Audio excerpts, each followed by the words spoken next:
Hey everybody, Rosa and Maria here, and welcome to part 14 of my Umineko Let's Play. So, the last episode, I apologize, it was a little bit shorter, but it seems like we are going to be starting with the family meeting is going to happen in this episode, which I'm very excited about. But before that, we did have, some very sad moments with Rosa and Maria and got into their relationship a little bit more and just how very depressing it is. And then there was that moment right at the end with Badler and Beatrice where it's like they're watching from purgatory and they're watching all of this happen, which makes me think that it's a situation where he's seeing all the different ways play out of how this could go and he has to try and solve the mystery. So that's very confusing. But anyway, we're going to get back into the story and we're hopefully going to get the family conference, which I've been waiting for. So without further ado, let's get into it. Every year, the relatives who visit Rokanjima let out a sigh of admiration at the rose garden which first greets them. They stood there talking with each other about the roses' beauty and the state of their blooming this year.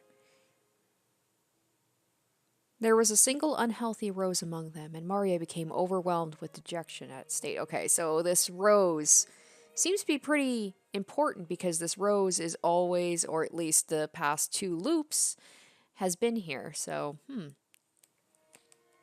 But George used his quick wits, and saying she should look after it if she felt that sorry for it, he marked it with a candy wrapper and immediately restored Maria's good mood.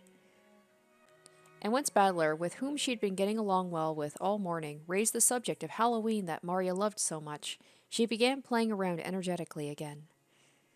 So the only thing that's really changed so far is the mention of Halloween. I don't think that was mentioned in the first episode.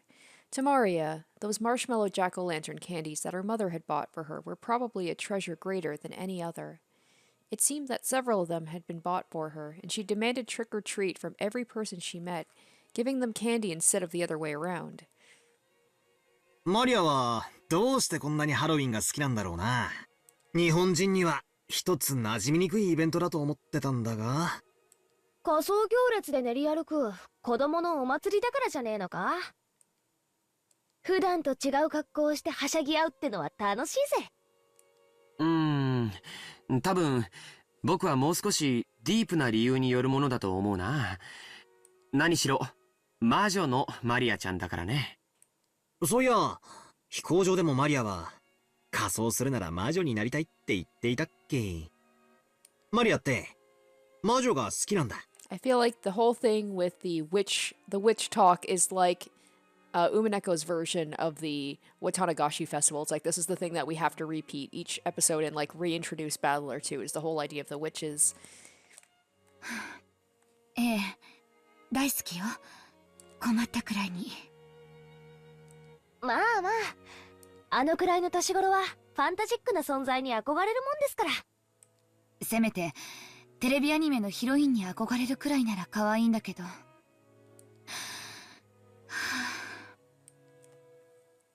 Judging by Rosa's reactions, it seemed that as a mother she did not find her daughter's love for witches pleasant. Seemingly, all the cousins other than Badler were able to understand this, and they shrugged their shoulders, smiling awkwardly. ほーん、魔女好きだとハロウィンも好きになるって論法なのか。わかんなきゃ本人に聞けばいいか。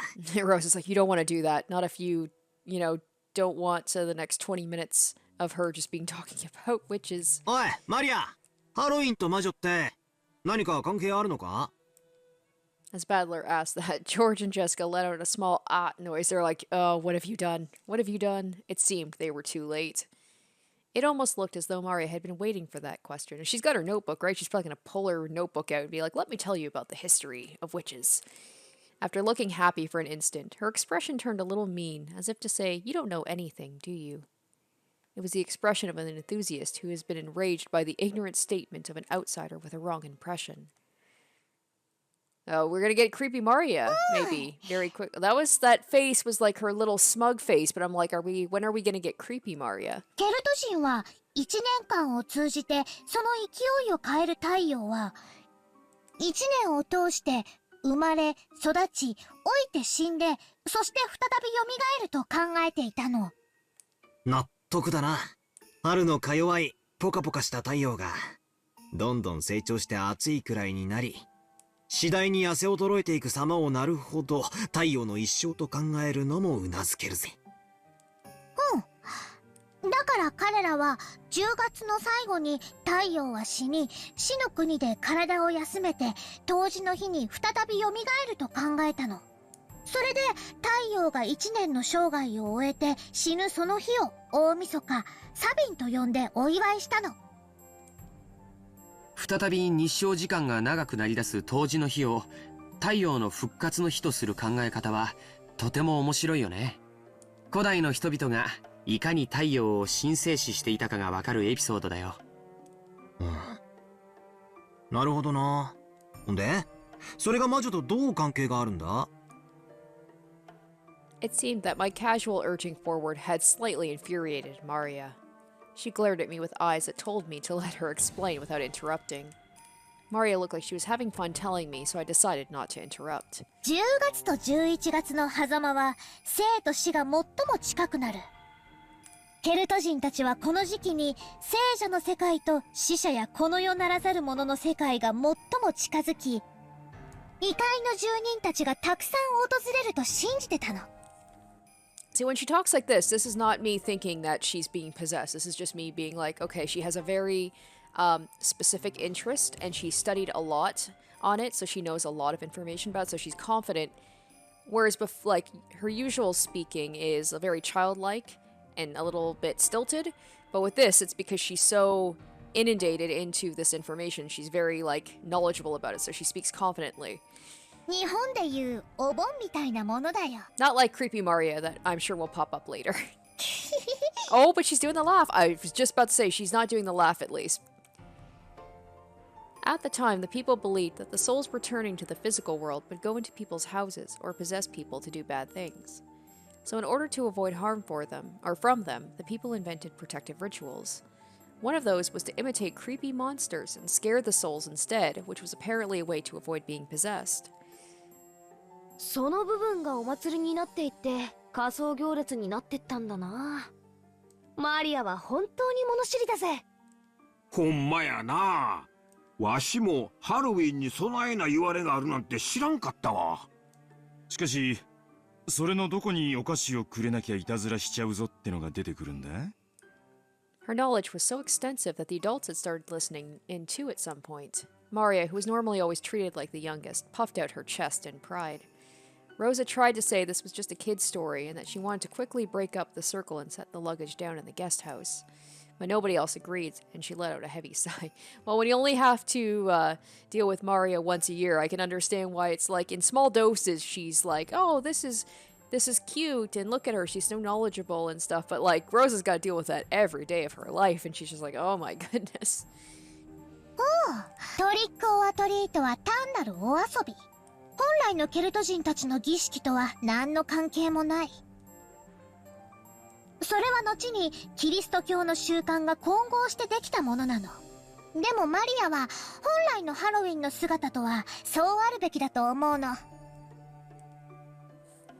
According to Maria, the souls of the dead weren't the only ones who visited from the world of the non-human. There were also spirits that had an intimate connection to how people lived. It was because humans received the favors of those spirits that they were able to earn a wonderful blessing and a year's worth of good crops. つまりハロウィンってのは収穫祭の意味も少しはあったわけか。なるほどな。言われてみりゃ10月ってのは季節的にもいろいろ節目って気がするぜ。日本の4月のちょうど反対側だもんな。なるほど。キリはいいかもしれねえな。そしてね、魔女たちはね、その時期に魔女集会、サバトを開いたの。魔女たちは豊かな恵みをもたらしてくれた精霊たちに感謝し、ねぎらったの。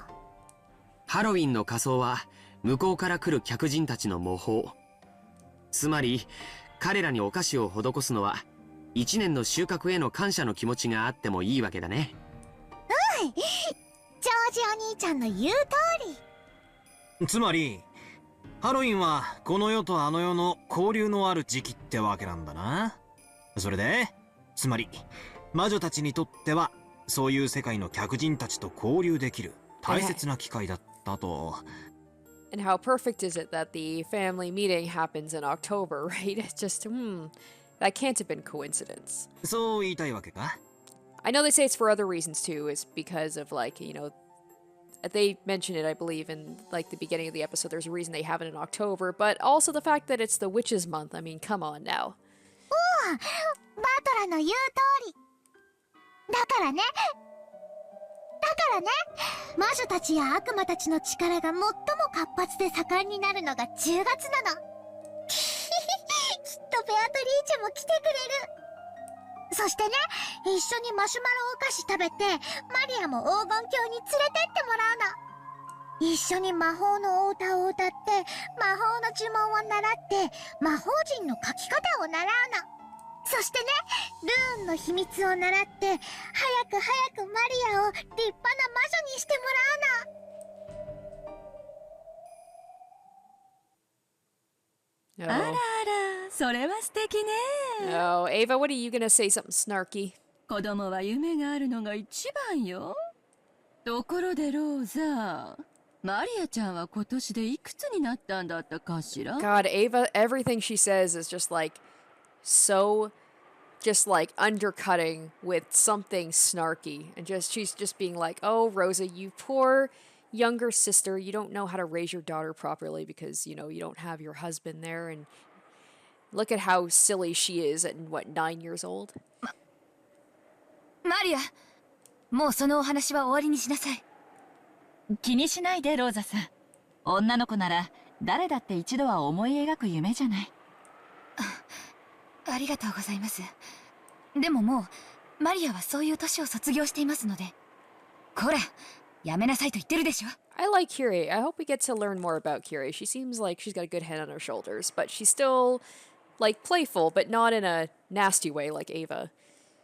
Rosa scolded Maria, trying to shut her up before her cheery discussion about black magic earned her the snickers of the relatives. Oh boy, Rosa.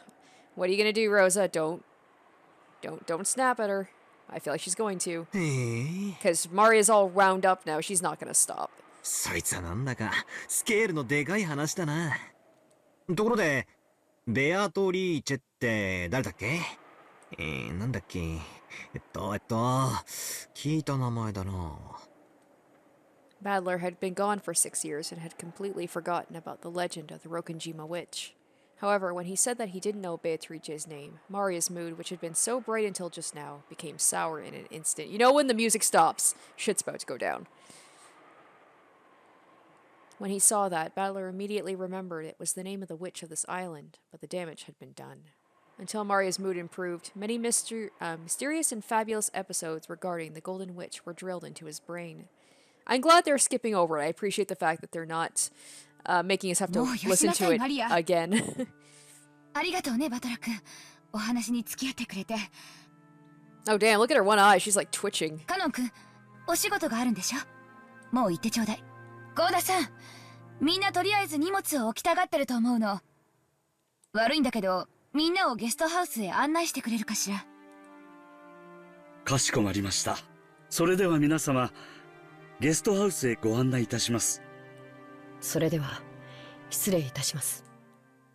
Led by Goda, the relatives headed off in the direction of the guests. Oh no, don't leave Maria alone with Rosa. Oh no, oh no. Their minds on setting down their luggage and taking a quick rest. They didn't notice that Rosa and Maria had stayed in the same spot. Shit. Oh no. This is no good. Don't leave Maria alone with her. No. After watching them leave towards the guest house, Rosa's features changed suddenly. She let go with the hand that had been gripping Maria's arm the whole time. There was a bright red mark there, making it clear how much excessive force she'd been gripping Maria's slender arm with. That hand then smacked Maria over the head and pulled her left ear up into the air, pinching it sharply. 魔女の話はするなといつも言ってるでしょうが。それはママとの約束だといつも言っているでしょ。ママ痛い、ママ痛い、痛い、痛い。 Well, that didn't last very long, with that cycle starting again with, what was it, like, it was just earlier that day, wasn't it, where they were at the train station, and then she's like, oh, I'm so sorry I hurt you, mama, and then it's already happening again. ハロウィンハロウィンうるさいのよあんたは。 And it's so sad because Maria just thinks like, oh, that's not my mom though. That's just the witch or the demon overtaking her. My mom wouldn't do this. 魔女のお祭り？ケルト人が何よ、黒魔術が何よ、バカじゃないの。あんた9歳よ9歳。電車であんなに騒ぐからわざわざ電車降りてまでその蛍光塗料みたいな気持ち悪いお化けマシュマロを買ってやったのよ。遅刻してまであんたに買ってやったのよ。あんたどこまで私の顔を潰せば気が済むのよ。 As Rosa cursed, she twisted Maria's ear up, making it seem like it was going to snap off. An expression of anguish spread across Maria's face, and she stood on her tiptoes as though her life depended on it, trying to soften the pain on the ear that was being pulled. Rosa suddenly stole the candy that Maria had been holding in her hand. God damn, Rosa! Wow! Then she threw it on the ground and stepped on it over and over. To Maria, it was supposed to be proof of her memory of that span of time, however brief, when she had enjoyed going shopping with her mother. I feel... Man, I remember in the first episode when we were introduced to Rosa, I'm like, I like her. She seems pretty, like, level-headed and, you know, caring, and... well, I was kind of wrong about that. But the thing is, she has that side to her, and it's not the only, but then she's got this side. Once again, that's what I love about the characters in the story, is that they're very multifaceted. They're not just one stereotype. They have good sides and bad sides to them. But man, oh man, she's got a bad side. But it was being trampled by that very same mother. It was as though a brand was being pushed against Maria's eyes, leaving a mark that couldn't be erased. こんな気持ち悪いお菓子が何よ。気持ち悪い気持ち悪い。あんたがそんなんだから。あんたがそんなんだから。気持ち悪い気持ち悪い気持ち悪い。 She struck Maria's head over and over again with her palm as she spoke. She didn't hit Maria's face because the red swelling would stand out. Maria closed her eyes tightly, patiently bearing her mother's violence. No, that wasn't quite it. Aww. Oh, Maria. Oh, she like refuses to believe that it could possibly be her mom hurting her.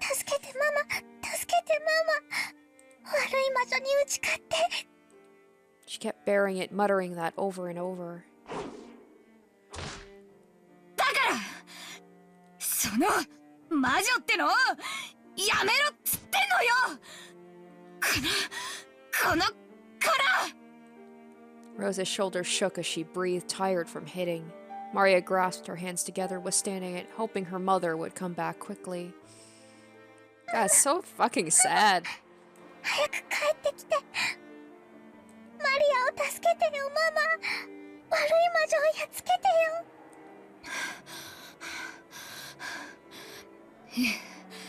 いつまでもそこでそうしていなさい。そしてそこで魔女でもハロウィンでもいつまでもブツブツ一人で言ってればいいのよ。 After throwing those words at Maria, Rosa went off towards the guest house, leaving Maria behind. Maria, unable to even remember it was alright to cry, kept staring down at the trampled, unrecognizable jack-o'-lantern candy. Ugh. Whenever that music starts, you're like, oh, okay, it's time for the Rosa and Maria abuse power hour going on. Like, damn, that music's gonna have, like, a, like, Pavlovian response in me. どこ行ってたの？ごめんなさい。バラが素敵だったもので、ついつい。ローザ、早く荷物を置いてこいよ。兄貴んとこへ挨拶に行こうぜ。ん？マリアちゃんはどうしたんや？まだ花壇におるんかいな。ええ。気に入ったバラがあるみたいで、世話をするって言って聞かなくて。しばらくは好きにさせることにしました。女の子には女の子の世界があったことを、時には尊重してあげないとね。I wonder if, like, the family knows that Rosa does this, but it's just like an unspoken family secret, and it's just like, we don't want to get involved, and we don't want to say anything.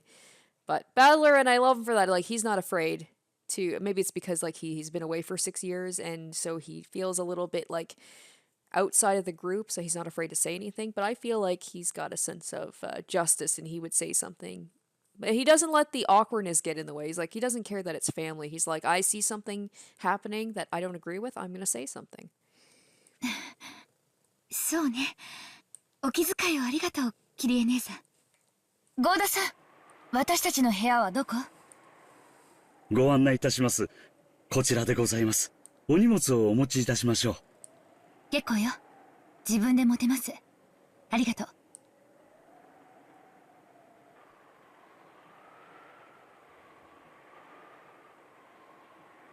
Rosa went into the room that Goda had guided her to. Closing the door somewhat violently, she threw her luggage on top of the bed. So this seems to be like we're getting into both the servants and we're focusing, it looks like, on Rosa and Maria.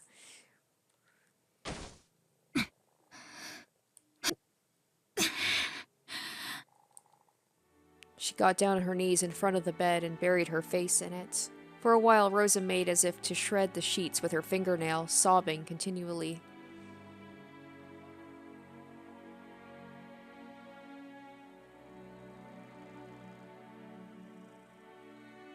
Maria-sama, 大丈夫ですか?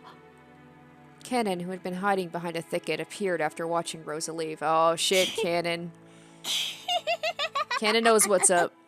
平気だよ。Maria laughed unpleasantly, but to Canon, who had seen the whole thing, it looked like she was enduring as best as she could. 最低のやつだ。あれで母親なんて。仕方ないよ。その程度の器にはその程度のが入り込む。マリアは全然平気だよ。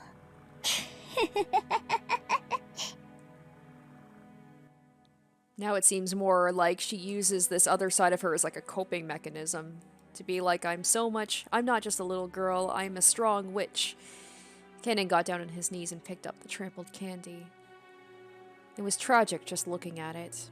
He thought about dusting it off and returning it to her, but really couldn't do so with it in that condition. As he was at a loss for what to do, he met eyes with Maria. No, they didn't meet. Maria was looking at the candy that Canon had picked up. Right now, Maria's heart was surely the same as that trampled candy which had been crushed into a pulp. Canon realized this, but he didn't know what he should do. そうだ。さっき僕がもらったのと交換してあげるよ。Canon remembered that an identical candy which he had received from Maria was in his pocket. Maria stuck out her hand. Canon thought she was trying to accept it, so he held out the candy, but Maria didn't try to grasp it. And Canon realized she was asking him to give it back. No matter how tragic it was, the trampled candy was Maria's. Her mother had bought it for her. No matter how tragic, it had to be this candy. If only it could be made pretty again by dusting it off. Canon hung his head. 僕には誇りを払う程度しかできない。ごめん。Canon held out the miserable candy she wanted. Maria took it and spoke. ありがとう。人間には誇りしか払えないけど、魔女には元通りに直すことができるよ。ベアトリーチェなら簡単にね。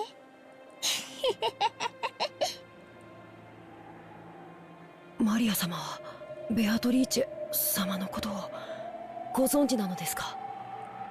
There couldn't be anyone related to the Ushiromiya family who didn't know Beatrice's name, with Battler as an exception. But just now, Maria had told Battler about her proudly. She had spoken almost as though she had been meeting with Beatrice regularly. The inside of the fist Canon made with his left hand hurt sharply. In the past, a witch called Beatrice had appeared and had tempted him and Shannon. He had always tried to make himself think it had been a bad dream. However, Shannon insisted it had definitely been a real witch. And then, this summer, the shrine to the local Shinto god had been hit by lightning and had disappeared without a trace in the span of a single night. He had known that Shannon had broken the mirror, and he remembered, too, that upon the witch's departure, she had left him with the words she would eventually be revived. And now, this girl who had no end of faith in Beatrice spoke as though she had met her. Canon couldn't suppress a sense of something ominous welling up in his heart. For a while, Maria remained silent, as though she could see into Canon's heart, as though she were waiting for his memory of Beatrice to come back to him. Then she spoke matter-of-factly. リアはね、ベアトリーチェとお友達なの。今日だって会って一緒に遊ぶよ。遊びます遊ぶよ。一緒にね、魔法のお勉強をするの。 Maybe Kenan's gonna try and stop Maria, be like, she's not to be trusted. Don't go with her.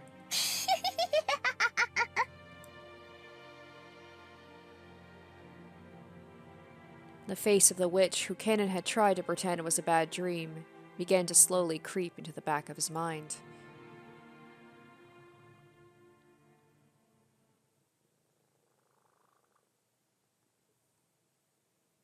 お父様は研究で大変ご多忙と仰せです。Also, I apologize if you hear my cat purring. She's just sitting right next to me, and I can't bear to move her, so you might hear a little bit of purring in the back. 残念ながら、こちらへはおいでになれないとのことです。やれやれ。こっちとら秋の大忙しの中、日程をつけて、はるばる六軒島まで来てるんだぜ。親父も少しは愛想をよくしてもらいたいもんだぜ。ほんとよね。南條先生、本当に研究や機嫌の問題なの？ベッドから起き上がれないくらいに容体が悪いって言うんじゃないの？ Ava's just like, just die already, old man. Come on. さて、どうでしょうかな。私の口からは何とも。Nanjo glanced at Natsui, as though he wasn't qualified to disregard Natsui when he spoke on the topic. お父様はますますにご健康でいらっしゃいます。寝たきりなどと失礼極まりない。Now we're already getting into the Natsui Ava snipping. でも余命3ヶ月なんでしょ？普通に考えれば痩せ衰えてベッドからも起きられないはずよ。でしょ、南條先生？波の患者ならそうでしょうがな。金蔵さんは並外れた気力をお持ちです。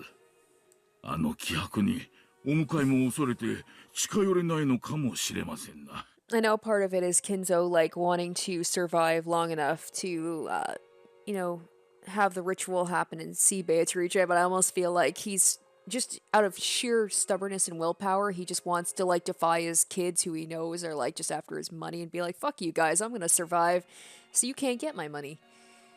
それほどまでにお元気なら少なくとも安心ね。そこまで元気ならせめて挨拶くらいはさせてほしいもんなんだがな。親族会議ってのは親父の顔を見に来たって意味なんだぜ。これじゃあ何のために来たのかわからねえぜ。そう言うな。いればいたで心が休まらないといつもぼやくのだろうが。兄弟一同水入らずで今年も全員欠けることなく集まれたことを喜ぼうじゃないかね。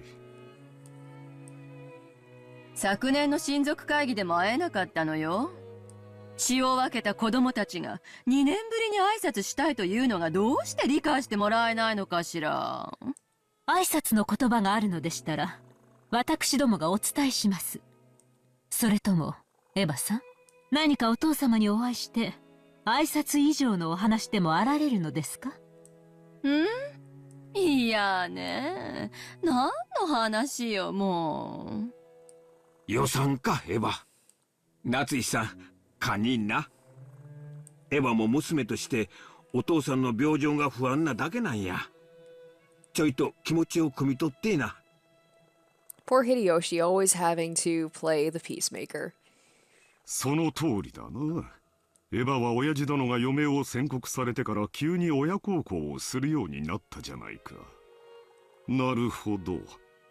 その姿をぜひ見てもらいたいという気持ちもわからなくない。I love this part. I love just this like passive aggressive sniping at each other between these siblings who are just like all have their motivations and are trying to like undercut each other. I love it. But there's like this air of like politeness, but you know that it's just like they're just competing against each other. They are like vultures. 何が言いたいのよ。よせよ姉貴、晩飯までには機嫌を直してくれるよう祈ろうじゃねえか。それに俺たちは到着したばかり。まずは軽く挨拶に訪れただけだぜ。親族会議は親父抜きだってできる。いや、兄弟で意見を統一してからじゃなきゃ話せねえことだっていろいろあるはずだぜ。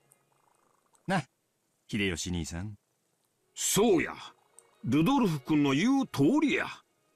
わしらが全員顔を揃えるのは年に一度しかない。貴重な時間を大事にし、忌憚ない話し合いをせんといかん。Even though the tea hadn't even come yet, they were very strong-minded. でもその前に本家の素晴らしい調度品に囲まれた客間でのんびりと紅茶を楽しむゆとりがあってもいいんじゃないかしら。Kyrie's words seemed to hold some slight admonishment towards all the people gathered in that place. They all understood, and as they cleared their throats and straightened their neckties, the atmosphere in the room returned to normal for a moment. That's why I like Kyrie. I like it. She's like, kind of brings them back down a little bit. 失礼します。お茶をお持ちいたしました。よー、シャノンちゃん。ますますべっぴんさんになったな。Shannon entered the parlor, pushing the serving cart. Everyone decided to slowly enjoy some black tea for the time being. A wonderful aroma began to spread throughout the parlor. Looking at that scene, it would be impossible to guess the strained atmosphere which had been there until right before Shannon had entered. Of course, Shannon, who was setting out the tea, probably didn't even notice. Kyrie made a gesture that seemed to laugh at everyone's adult appearance. Rudolph didn't like it when Kyrie took the initiative and spoke at the family conference. It was his worthless male pride. He probably didn't want to look like a weak man taking his wife's advice. She understood that and was doing her best to refrain from saying anything unnecessary. So she separated herself from the circle of siblings, which was good-natured only in appearance, and slowly enjoyed her tea near the window. あら、ローザさん、兄弟で水いらずなのでは？ご冗談を。ごめんなさい。気を悪くしないで。うちの夫に呆れてるだけだから。It seemed that Rosa hadn't been able to keep up the charade of amicability. They'd come here to fight bloodily and dirtily, each trying to steal the inheritance from the others. She probably didn't want to pretend to be fellow conspirators at this stage. Or maybe she was still much too inexperienced for that. だいぶ風が出てきているようですね。枝葉があんなに揺れて。もう台風が近くまで来ているのでしょうね。今夜あたりからはだいぶ降るのかしら。マリアちゃん、この1年でずいぶん立派になりましたね。そう見えます？未だに自分のお洋服を畳むことすらできないんですよ。ええ、こんなにも愛情たっぷりなお母さんと一緒なんですもの。心の豊かな子に成長しますよ。Oh, that's gotta feel like a stab right there. Rosa was silent. Maybe she was unsure as to how Kyrie meant that. Now I'm wondering, like, does Kyrie legitimately mean that, or is that a little bit of a snipe at Rosa? Does Kyrie know the truth? 私なんて母親失格ですよ。子に生まれる親は選べない。あの子がかわいそうで。お互い様じゃないですか。親だって生まれる子は選べない。No, the way Kyrie said that makes me think she does know something's up with them. Rosa bit her lower lip. どちらが悪いとかじゃなくて、一緒に生きていくんだという気持ちで、ゆっくり成長を見守ってあげればいいじゃないですか。ローザさんは毎日をマリアちゃんと過ごしてるから、小さな変化に気づかないかもしれないけれど、1年ぶりに再会した私たちには、その大きな成長ぶりがよくわかりますよ。もし本気で言ってくれてるなら。それでは失礼いたします。ご用がありましたらいつでもお呼びつけください。Shannon bowed politely and left the room. After Hideyoshi and Rudolph watched her go with turned heads, the atmosphere in the room began to revert back to what it had been right before Shannon had visited. お父様がいらっしゃられないなら、それはそれでできる話もあるというものよ。ねえ、ルドルフ？ああ、そうだな。俺たちははるばるここまで、埃の匂いがする紅茶を飲みに来たわけじゃねえぜ。よかろう。1秒を争ってお前たちがしたいという話を聞こうじゃないか。やれやれ。たくましい人たちね。早速始めたわ。私も加わらないといけないわ。あの人たち、私が主張しないと4人兄弟であることをすぐ忘れるから。あなたも大変ね。ちょっと言葉を選ばなかったかしら。ごめんなさい。ううん、気にしてません。こちらこそごめんなさい。私たち互いに娘を持つ母親同士なんだから、もっと交流しなきゃいけないのに。 I keep forgetting Kyrie has a daughter. いつも会えば変な話ばかりで。この屋敷の空気のせいよ。ここの空気を嗅ぐといっつも私たちはギスギスし合ってるもの。ローザさんとは親族会議じゃない席で一度ゆっくりお茶でも飲みたいわ。銀座に行きつけの素敵な喫茶店があるの。ぜひ今度招待させて。ありがとう、キリエさん。その時はぜひ。 Except none of you are gonna survive this weekend, so いやね doesn't matter. 急に空が暗くなってきたわ。まるでこの部屋の人たちが天気を悪くしてるみたい。I want to know more about Kyrie. She's kind of shooting up at being like one of my faves. She's like so underrated. She's just kind of in the background, but I like her. もうゴロゴロ鳴ってるわ。あら、ぽつりと来たかしら。There really were small splashes of rain on the glass of the parlor window. It seemed that the weather had gotten worse faster than they had expected. Is Maria still out there? Just then, a silent thunderbolt struck inside Rosa's head, and she remembered that her beloved child was in the rose garden. A normal girl would think about going into the house if the weather got bad, but Maria was different. She would sometimes become stubborn and wouldn't move no matter whether rain or even spears fell from the sky. That's right, I told that kid to just stay there doing that forever, didn't I?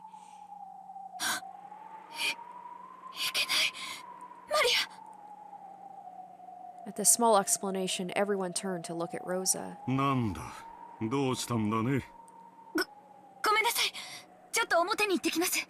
すぐ戻ります。なんだなんだ、どうしたってんだあいつ。いいじゃない。すぐ戻るわよ。それより始めたら？私たちの本題。そうね。ローザ抜きでも進められる話よ。話を戻しましょう。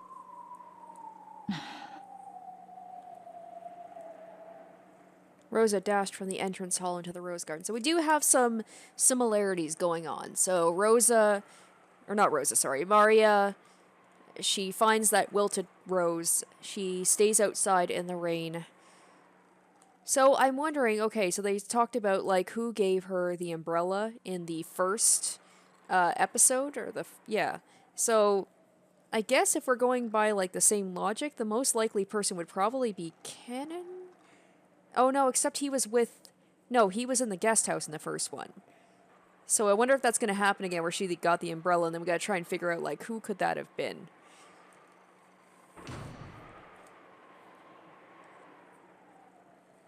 But I feel like Hannah's going to keep an eye on her, just because he's like, okay, is she going to meet with Beatrice? I want to keep an eye on Maria and see what's going on there. When she opened the door, the wind that hit her was too strong to be called a breeze, and told her the typhoon was approaching faster than she had thought. Just as Kyrie had said, small droplets of rain were mixed in with the wind.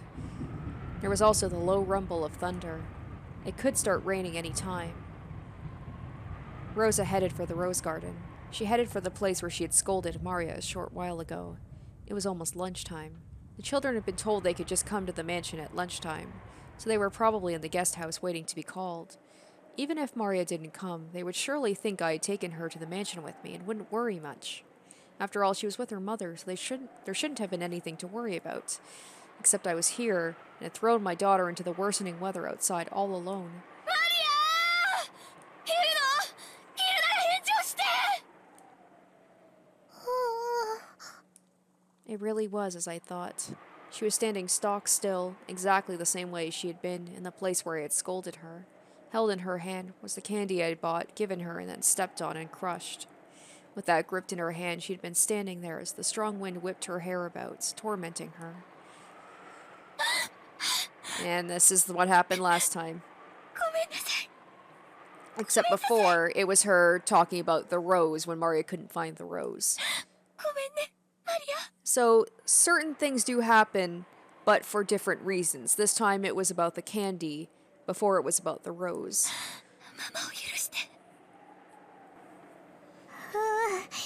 ママ、おかえり。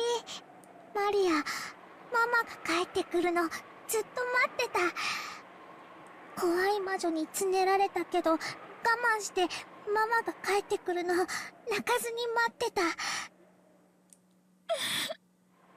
リア、ママを許して。ママを許して。ママは悪くないの。また悪い魔女に取りつかれただけなの。だから平気。ママ大好き。愛してる。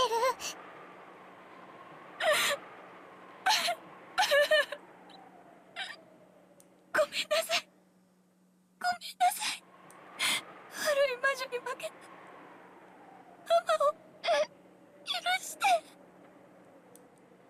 Rosa buried her face in Maria's small chest, crying and begging for forgiveness. And those tears dripped down again, as they had countless times before. If only the brilliant sun had been shining on the two of them, all their cares would have been evaporated, and they would have felt like they could begin anew. However, what surrounded the two of them was the worsening weather. The strong winds mixed in with the sound of thunder were saddening. Rosa noticed the sound of Maria sniffling. If she stood exposed to the wind for too long, she'd probably catch a cold. さあ、マリア、もうすぐお昼よ。ママと一緒にお屋敷に行きましょう。おう、行かない。どうして？ Rosa thought Maria had already forgiven her, so she never imagined she would refuse. But that expression on Maria's face didn't look like that of a child resisting her mother. So Rosa wasn't able to understand why Maria wanted to stay still in the rose garden pointlessly as the weather grew even worse. And then she's going to say Beatrice, and then Rosa's going to get triggered. Maria answered the question. ベアトリーチェがね、もうすぐ来るの。だから待ってるの。Yeah. Maria. Rosa started to say something, faltered, and then fell silent. They had just gone to great lengths to make up with each other. She chose her words carefully, trying to get Maria to come with her to the mansion without denying the witch outright. ベアトリーチェが来るの？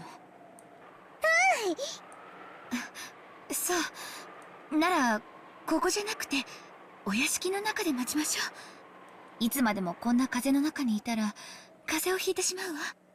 来る！ベアトリーチェは来る！そしたらね、ベアトリーチェにね、お菓子あげるの。トリックアトリートするの。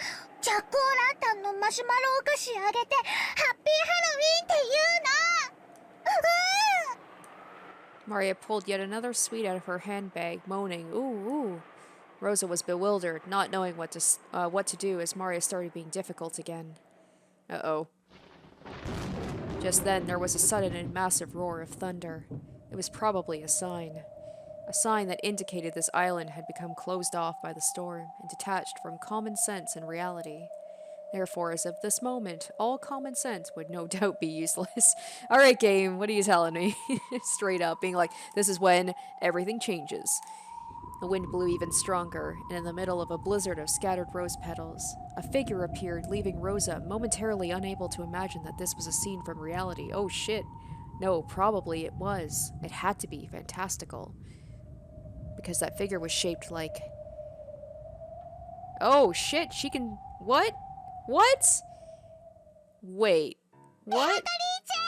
What? And she's dressed up kind of like Jessica. What the hell? Was not expecting that. Maria dashed over to the figure. Normally, Rosa would scold her daughter if she dashed over to a complete stranger. But Rosa forgot about that, unable to do anything but stand there shocked. I'm shocked too, like I can't believe this is happening so early. 久しぶりよ。元気であったか？Oh, and if Beatrice like knows what Rosa did, be like, you're gonna get yours. 魔女は風邪をひかない。魔女は呪いにて風邪をひかせはするが、自らがひいてはなんとも間抜けな話よ。せいぜい自らが風邪をひくことなどないよ。これからも精進するがいい。She patted Maria's head as she said this, smiling roguishly. Rosa couldn't have known the name of the woman who was happily spoiling Maria. However, Maria had called to her in the beginning when she had appeared. Therefore, even though Rosa had never met her, and even though she hadn't named herself, Rosa was able to learn her name. However, that name held a special meaning on Rokonjima and in the Ushiromiya family. There's no way something so stupid could... Beatrice! Happy Halloween! ほら、買ったの！ベアトにもあげる！ハッピーハロウィン。ほう、これをわらわにとな。天国にも地獄にも行けず、煉獄の闇にてさまよう男の唯一の明かりも、こうして歌手となれば実に可愛らしいことよ。人の世とも、人ならざる者との世とも切り離された今のこの島で、これほどふさわしい歌詞はないかもしれぬな。ん？マリア。それはどうしたのか？ Uh-oh. Oh no, Rosa, you're in for it. The witch noticed the sweet that Maria was grasping. It was Maria's candy, which had been stomped on by Rosa and had taken on a pitiful shape. And then she's gonna be like, my mama got taken over by a bad witch, and Beatrice is gonna be like, oh, did she know? 踏んづけて潰れちゃった。ベアトは元に戻せる？ Maria deliberately didn't say it was her mother who had stepped on it. However, when the witch saw the candy, for some reason she looked at Rosa and grinned.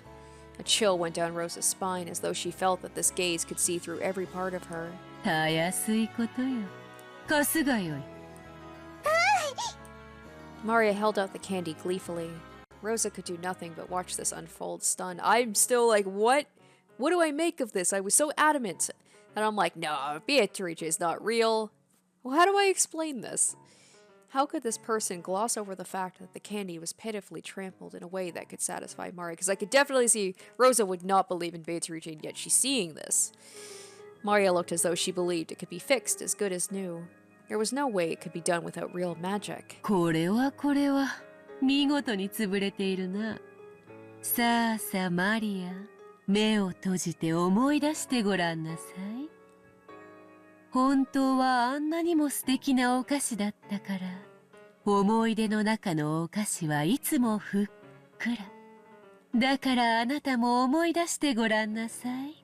本当はどんなお菓子だったのか。Along with those strange words, spoken as though singing an improvised folk song, the witch threw the sweet into the air. Maria had her eyes closed, just as the witch had told her, and was focused on remembering. And it's kind of like at the end of the first episode where the witch, quote-unquote, told her, like, close your eyes and sing a song. So, I don't know. The shape that the crushed candy had really been. Therefore, only Rosa saw that scene. The sweet which had been thrown into the air burst into a gold color. No, those were golden butterflies. It scattered into several golden butterflies, and they began to assemble in the witch's hand, held up to the sky.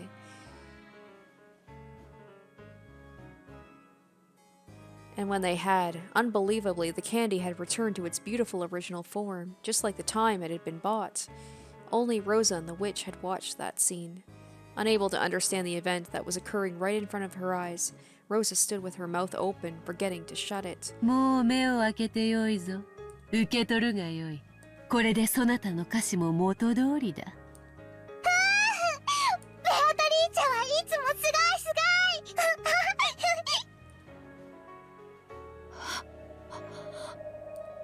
There was a very bold contrast between Rosa's shocked appearance and Maria's innocently joyful one. Was that what the witch was laughing at?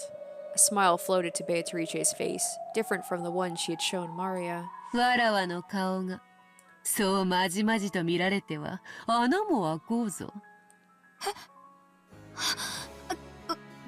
ごめんなさい。 At those words, it hit Rosa strongly. Rosa knew her face. She knew it from the portrait of the witch. But no, wait. Was this mystery woman really? マリア、この菓子の代わりに、そなたにはこれを与えよう。Oh, so we're literally seeing... God damn it. My theories are just being shot down here. We're literally seeing Beatrice give her the letter. When we're like, well, who gave her these letters?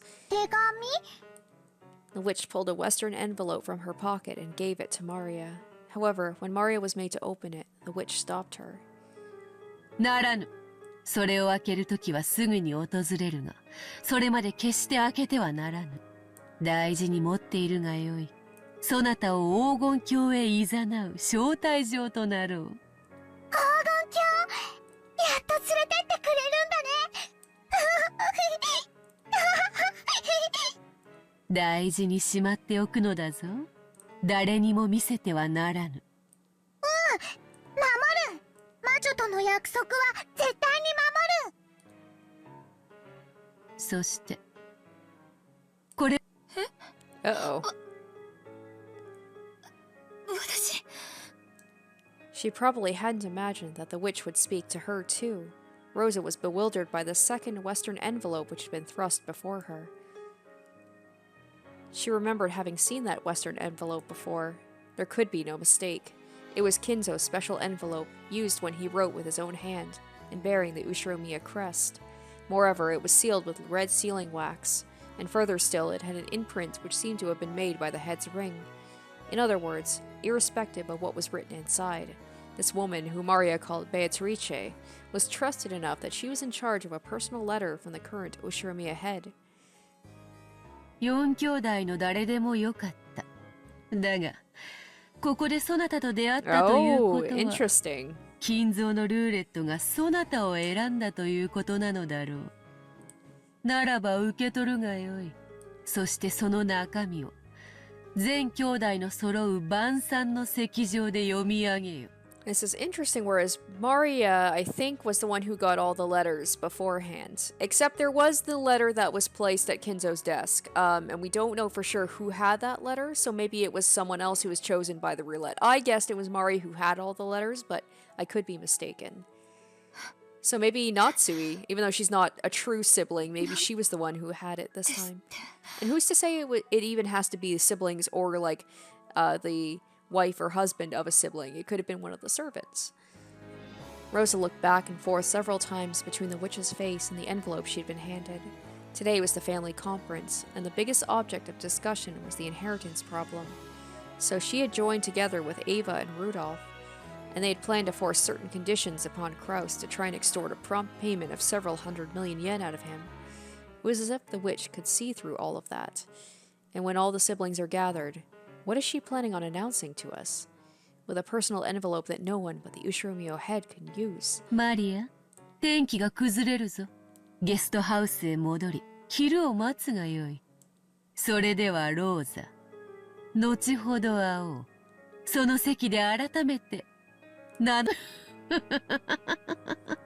Sorry. I feel bad. I keep skipping, especially because her voice actress is so good. She has, like, such a perfect voice for, like, this intimidating witch.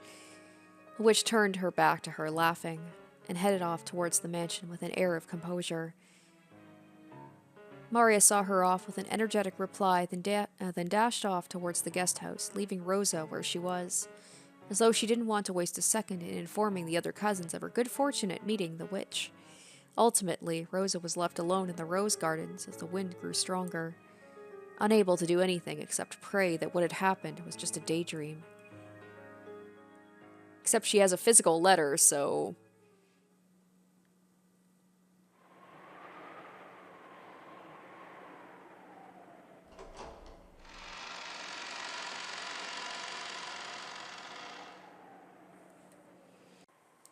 When the witch entered the entrance hall, Genji was there.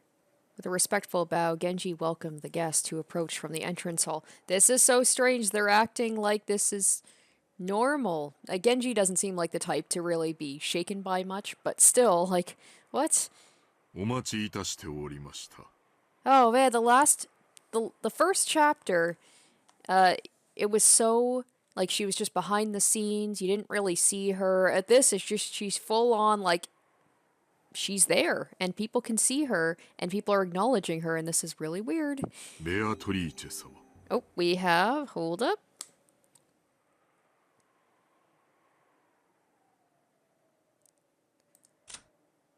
Okay, yeah, she's straight up like she's dressed just like Jessica. I wonder why. Mysterious visitor and 19th person who appeared on the day of the family conference goes by the same name as the Golden Witch who granted Kinzo his gold. Both the reason and the purpose of her visit are unknown. She was ushered into the VIP room, which no one has been able to use in the past. So this is very interesting because now she's appearing like as a physical entity, it seems like. It seems like she's going to make her appearance maybe at the dinner. Whereas, like I said, the first chapter...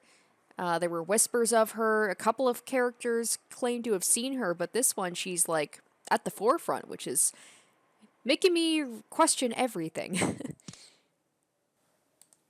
久しぶりだな、源氏。I'm definitely going to have to go back into my theories, and I'm going to have to rethink them all. 老いたではないか。どれほどに老いようとも、家具は家具らしく。最後までお務めを果たすのみでございます。あれの妻がお前に嫉妬したことも懐かしい。金蔵は元気か？ Kinzo's wife that we've barely heard anything about. 大変お元気にございます。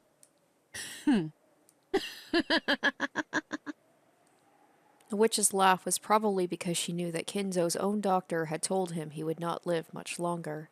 However, if anyone actually looked at Kinzo, his energy and vigor, which made it extremely difficult to imagine that his remaining life really was slim, might make it natural to call him full of life. Maybe the witch had laughed at that. 挨拶に行こうではないか。30年ぶりに互いに呪いの言葉を吐き合うもよかろう。 So she's going to show herself to Kinzo. So Genji can see her, Rosa can see her, Maria can see her. Kinzo, she said the thing about how he has no magical ability, so he doesn't know that she's there, so this will be interesting. Although it almost seems like she's here in physical form, so I don't know. As the witch grinned, she started walking, leaving Genji behind. Her gait was like that of a family member who knew the inside of the mansion well. Genji followed her, as though he served her. Well, he kind of does, right? She's the, like he said, she's the other master of the island. At that very moment, Kyrie came out of the parlor. She had probably come out to fix her makeup or something.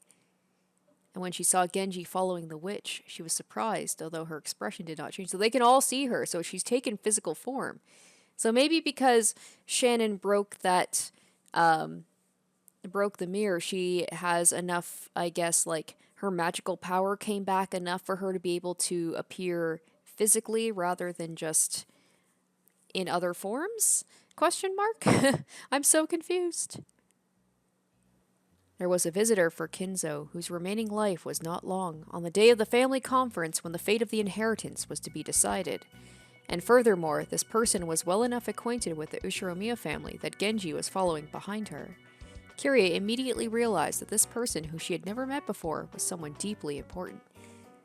Kyrie met eyes with the witch. Realizing it would be rude to pretend not to notice, she greeted the witch. はじめまして。ルドルフの5歳だったか。さようでございます。ルドルフ様の今の奥方様であられます。 From this exchange, Kyrie realized that this woman was a guest of considerably high rank within the Ushiromiya family. And the fact she was a guest of that level, coupled with the face of the entrance hall portrait behind her, made Kyrie's eyes open wide in an instant.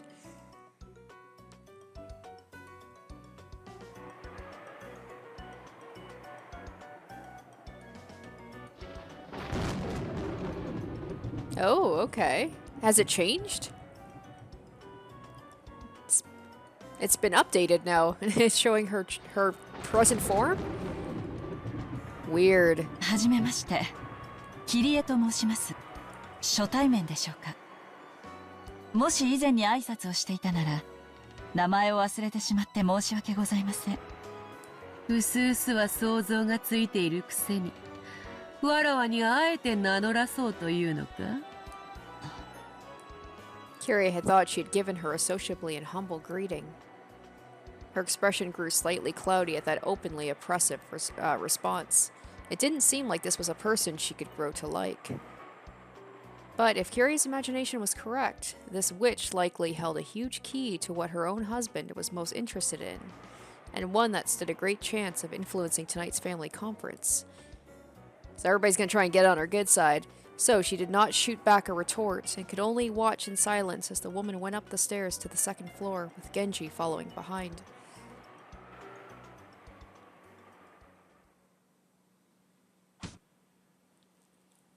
So when someone tapped her shoulder from behind, she was so surprised she almost choked. It was Natsui. キリエさん、このようなところに立ち尽くして、いかがなさいましたか？ごめんなさい。ちょっと魔女の肖像画に見とれていただけです。黄金の魔女、ベアトリーチェですか。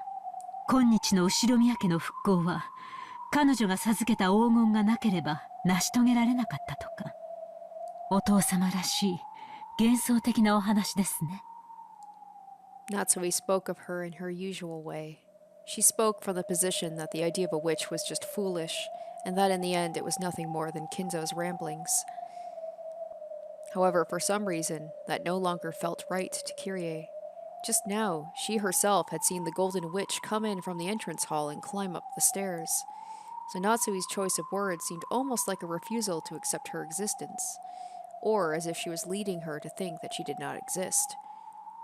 ごめんなさい。 Maybe, like, if Beatrice is watching this from the tea room with Badler, maybe she's like, alright, well, I'm going to up the ante and I'm going to make myself appear to everyone. I'm going to do the exact opposite of what I did the first time and make it even harder for you to deny my existence. 少し頭痛がする気がして、ちょっと休もうと思います。あら、そうですか。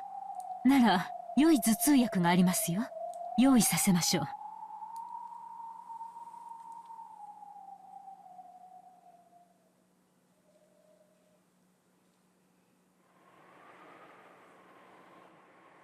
Oh no, and Kyrie, well, I don't think anything's gonna happen to her before the dinner, but like whenever characters sequester themselves away, it always makes me a little anxious. The hallway in front of Kinzo's study was filled with the scent of sweet poison particular to that green liquor. Genji, who was completely used to it, did not grimace, and the Golden Witch didn't grimace either. この中からどれほど出ぬのか。すでに数年になるかと思います。それほどまでにわらわをカゴの鳥としたいか。哀れな。それを願うそなたが今やカゴの鳥。書斎の亡霊ではないか。それに気づけぬとは哀れな男よ。あなた様と再びお会いする日まではおそらく文字通り亡霊となっても This is, I still can't get over this, that he's just speaking to her so casually. 愛か狂気か妄執か。それも講じれば魔力となるか。悲しき魔術師よ。The witch grasped the doorknob to the study. Oh, it's got the scorpion doorknob, though, so will she be able to get in? When she did, there was a sound like that of flesh burning and splitting open. It was the sound of the doorknob literally burning the witch's hand. Alright, so Mario was right. These actually seem to work. But she has ways of getting past it. なんだこれは。魔除けか。It's just gotta be like the irony of like he wants to see her so badly, but yet he's made a thing to prevent her from being able to go in. あやつめ、こんなものに頼らなければ、おのがみも保てぬというのか。その扉は、ベアトリーチェ様にはおつらいものと伺っております。私がお開けいたしましょうか。いや、よい。あやつが勝てば、わらわは永遠の籠の鳥。あやつが負ければ、愛に狂い、すべてを失った哀れな魔術師の生涯が、笑い草となって残るだけ。もはや金蔵もわらわさえも、ゲーム盤に並べられた駒に過ぎぬ。あとは、ルーレットの目が勝敗を分けるだけよ。It's interesting, though, the way that it's different. Like, there's chess versus roulette. Chess implies it is a game of skill and of being able to outmaneuver your opponent and, like, figure out what they are going to do. And roulette is completely left to chance. So I'm wondering, there's got to be, like, she sees it as roulette. She's like, we're going to leave it to chance. We're going to see what happens. Whereas the chess implies that you have to beat your opponent. But how can you beat your opponent if even the opponent doesn't know what, is going to happen? ルーレットが目を見せるまで、わらわと金蔵が再会する必要はない。Oh, Kinzo, if only you'd known how close you were to being reunited with her. The witch looked at her hand, which, although horribly burned, was beginning to heal bit by bit. あるいは、そのための魔除けなのか。なるほど。それもまた潔し。すべては今や、金蔵のゲーム盤の上よ。気に入ったぞ、金蔵。そなたとのゲーム、楽しませてもらうぞ。わらわに恋焦がれ、すべての生涯を投げ出したローマ術師の最後のギャンブル。その散りざまを、楽しませてもらうぞ。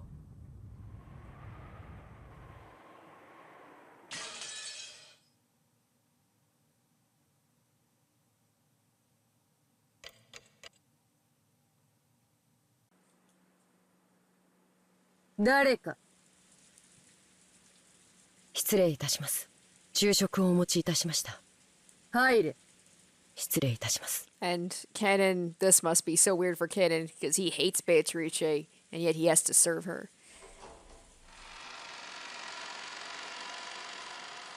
After receiving approval, Canon entered the VIP room pushing the lunch serving cart.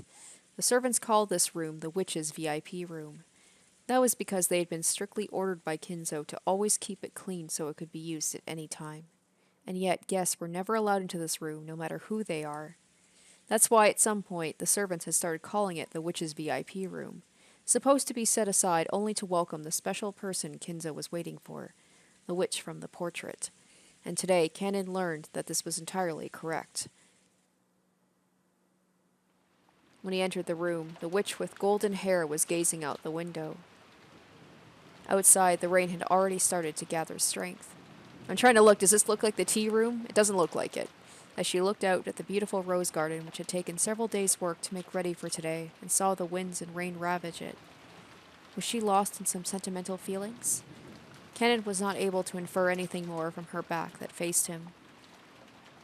お食事の用意をさせていただきます。ベアトリーチェ様。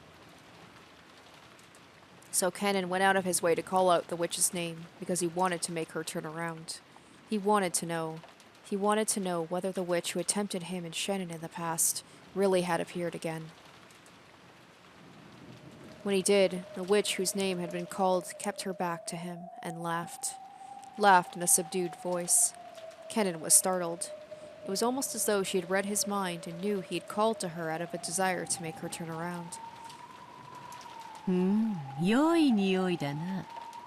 どうやらクラウスは良い料理人を入れたと見える。はい、近年入ったゴーダという料理人です。料理の腕が良きことは何にも勝るものよ。美食は人の世で生きる快楽の山中をなす。千年を飽きぬにはこれを欠かさぬが秘訣よ。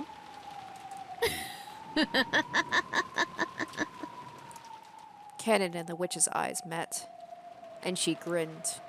There could be no doubt, not even the slightest. This was without a doubt the witch from that day, Beatrice, the witch who was once visible only to him and Shannon, now finally held a form, and had arrived openly through the entrance hall as a guest. ベアトリーチェ様。久しぶりよの。I imagine a little bit of an awkward reunion after what happened last time when he openly rejected her. 家具のカノ。お久しぶりでございます。 Canon tried not to forget a modicum of courtesy towards the guest, but dark clouds had begun to enshroud his heart because of the visit of the suspicious witch, and on the day of the family conference at that. 何をしに現れたのかと気が気でならぬと見える。そうであろう。Canon didn't force himself to answer. This witch probably reads minds, so it would be pointless to go to the trouble of saying it out loud. Of course, even that rebellious spirit of his would be read. So the witch snickered at Canon's childish resistance. 金蔵との最後の約束を果たしに来た。親方様との最後の約束。わらわは金蔵に山をなす黄金を貸し付けた。それを金蔵が放棄するとき、わらわは利子をつけて返却を受けることになっておる。今宵それをもらい受けに来た。僕には何の話かわかりません。 However, anxiety began to gather in his heart. This witch never had anything good to say. 違いない。魔女の話にろくなものはないぞ。そなたは正しい。されど魔女とハサミは使いようだ。ソロモン王のように偉業を成し遂げる者も時にはおる。最も多くの場合は童話が語るようにろくな目には合わんがな。しかし金蔵も食えぬ。わらわの利子の取り立てすらも自らの儀式に取り込みおった。わらわをも超えるとてつもない大魔術師か。さもなければ狂気に取りつかれたただの知れ者か。面白い。実に面白い。Canon couldn't guess what the witch was muttering and laughing about. All he knew was that anything this witch deemed worthy of laughter must have the exact opposite meaning to the rest of them. And rising to the back of his mind were the horrifying words the witch had spat at him in the past. Did you think I would lend them that power without any compensation? I'll lend a hand in love, and my compensation will be one ticket to watch the cruel fate that the two of them will eventually meet. Yeah, obviously they're gonna die, but even after 1,000 years, no better show exists. We know they're all gonna die, it's just in what order and how is the question. まさかお前は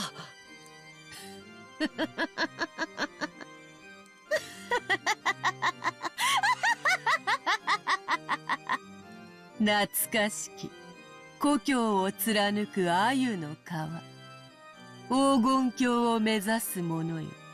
これを下りて鍵を探せ。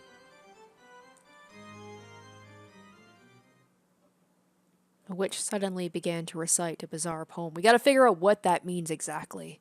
It was something he remembered hearing. それはまさか魔女の碑文。 There was no doubt. It was the epitaph accompanying the portrait of the witch that had been hung by Kinzo. The relatives imagined it almost certainly pointed to the location of the hidden gold, but no one knew what it meant. The witch had suddenly begun reciting the epitaph.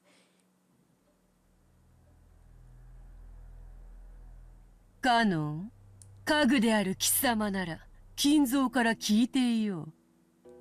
すべてを黄金鏡へ返す日がやってきたのだ。喜ぶがいい。お前の恥辱にまみれた家具の日々がようやく終わる時がやってきたのだ。お前はそれをずっと望んできたはず。自らに存在価値を持たぬ家具にとって、ただ存在するだけの日々は苦痛に他ならない。魂ある者にとって、写しよは固執すべきものだが、亡き者にとって写しよは苦害でしかないからの。Complicated expressions flitted across Kennan's face. It was the day of release he had been looking forward to. However, the coming of this day had been mercilessly sudden, and the hateful tone of the witch who had proclaimed this day of rest made it somehow difficult to accept. Cannon wasn't even able to decide what emotion he should feel. なぜに喜ばぬ？それとも、写しよに何かの未練があるというのか？家具の分際で。未練などない。僕は家具だから。貴様は実に模範的な家具だな。よいよい。しかし、何の未練もないとはつくづく面白みのない。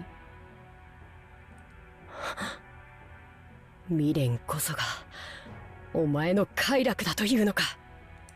その通り。1000年も生きると大抵の魔女は生き飽きる。わらわは退屈から逃れるために人間たちの運命にブランデーや果実を練り込み、ケーキのように焼き上げるのだ。オーブンの中で苛烈な運命に踊る人間たちのなんと面白きこと。わらわはこの方面にかけてはちと知られていてな。わらわの料理の腕を見に、時には遠方から珍客が見物に来ることすらあるくらいよ。The unexpected guest, does that mean the other witches? They come to, like, because they're bored too, right? If they're all, like, living endless lives, they need some entertainment as well. That's what Burncastle, she talked about how she's basically just coming over to this part of the universe or after life or whatever, coming to witness this because it's entertaining. 言っても家具ごときには理解できぬか。Cannon wasn't able to understand what the witch was saying. However, he realized well enough that this was a terrifying being who treated the fates of humans as a show, and was getting enjoyment out of doing them some kind of harm. In a way, us reading the story also, like, we're kind of getting a little bit of enjoyment out of seeing people suffer as well. I mean, I've said it multiple times, like, I am very interested to see, like, each chapter, which characters are going to die and when and how. However, furniture has no soul or life, much less a fate. Pitiful furniture did nothing but serve until the day they would be released from the world. To furniture like that, the witch who had come to release them from everything was also a being overflowing with mercy. Even though the day that Kenan had been waiting impatiently for had come, he was unable to readily accept it, and this greatly bewildered him.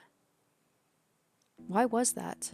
The face of Shannon, the person he loved as a sister, rose to his mind, and for some reason Jessica's face did too. Aww.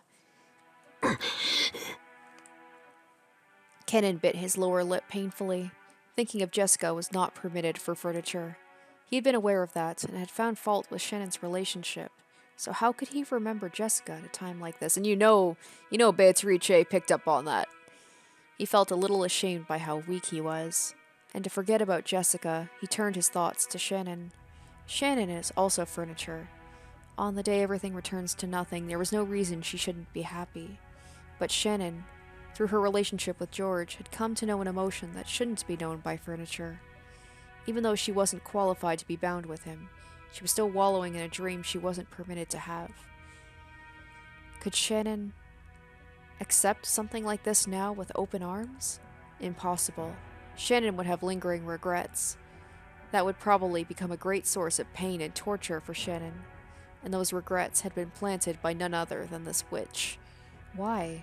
Just because that would be more interesting? シャノンは待ちわびていたはずの日に知ってはならない感情を持ち、とても辛い思いを強いられるだろう。僕たち家具を解放する日を手土産に訪れてくれたあなたに感謝する。そしてシャノンにその日を受け入れがたくしたお前を憎む。お前もシャノン同様に未練に苦しませてやりたかったぞ。しかしお前は愚直に家具であり続け、わらわに籠絡されることもなかった。しかしシャノンを慕いすぎたようだな。シャノンの未練がそなたの未練となる。それはわらわへの憎悪へと変わるのか？わらわを殺したくば殺してみるがよい。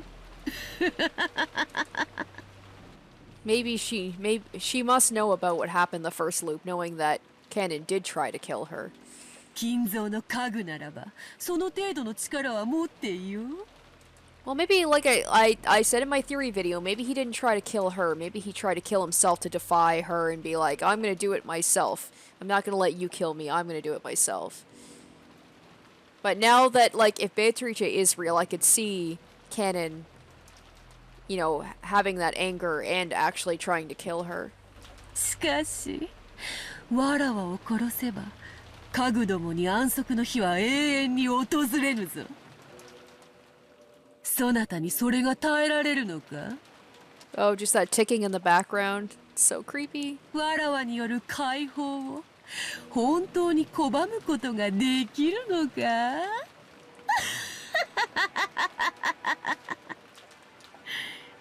ひざまずけ。何を？ひざまずき、わらわの靴に口づけをするがよい。さもなくばわらわはこの場を立ち去ろうぞ。帰りて永遠に姿を現さぬ。のう、カノン、そなたはそれに耐えられるのか？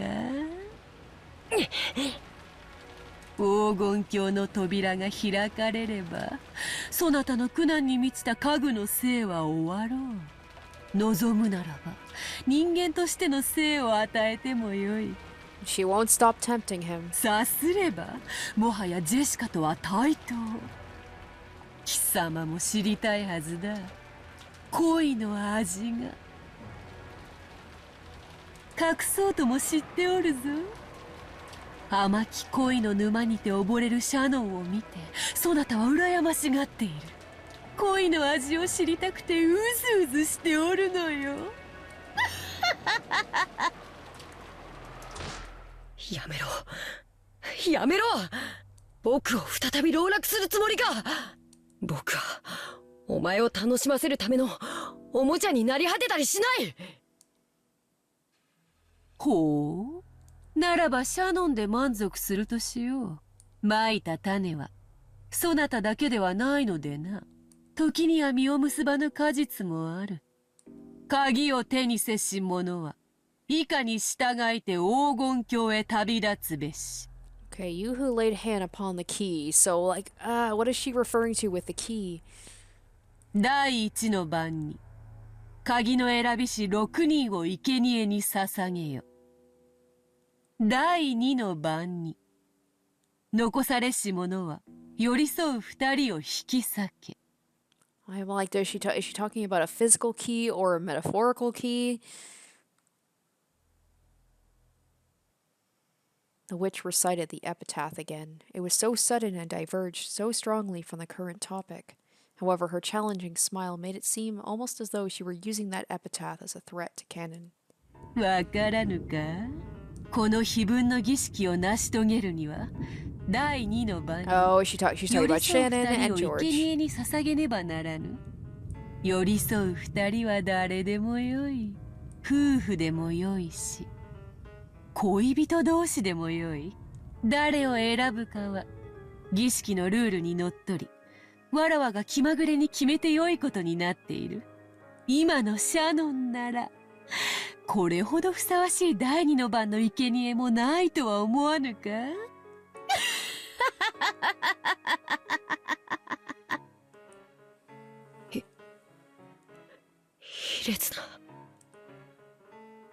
Canon learned then.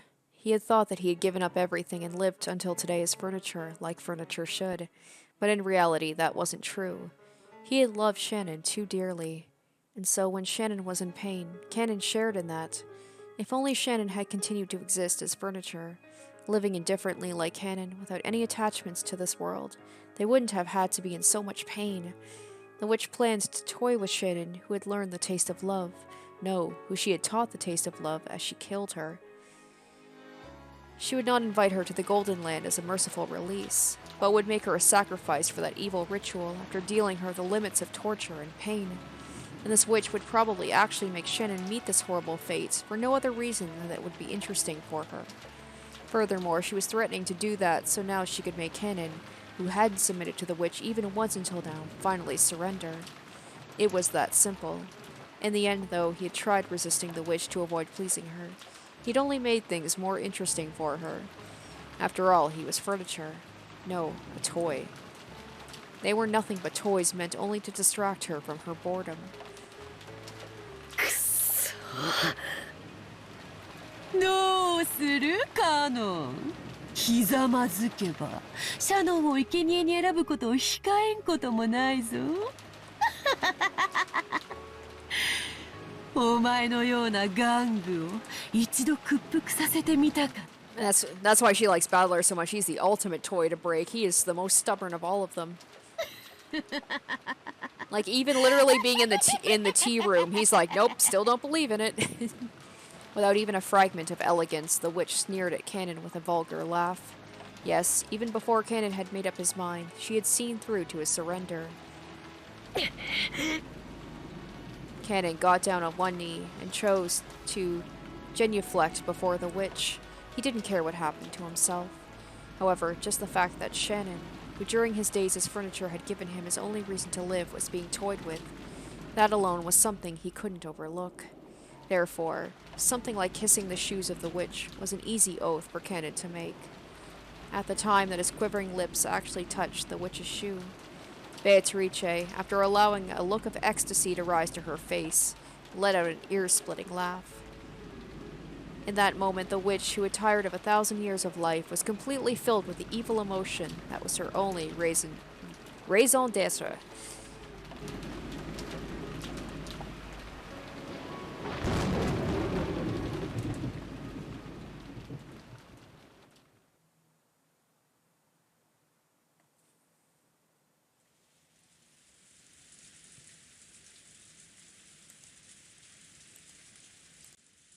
Lunch had ended and the relatives had moved to the parlor. Rosa had brought a high-class brand of black tea from a famous store in Ginza that had been served, and the inside of the parlor was filled with a very nice aroma. Since the children were together with the adults were, at least on the surface, interacting like relatives, talking peacefully about recent events and how their children were growing up. It had started raining outside, so the children were unable to go out, and had no choice but to sit here like this, watching TV. Like a true TV kid, Maria was watching vapid daytime programs one after another without getting bored and was giggling all to herself. Yeah, they've mentioned that multiple times about Maria saying like, oh, I just watch TV all the time anyway, so just even more of an insight into her home life that Rosa basically like plops her in front of the TV and is just like, just don't bother me. It seemed that Battler had joined in at first, deepening his relationship with Maria. But he had gotten up early that morning and so was gradually attacked by waves of drowsiness.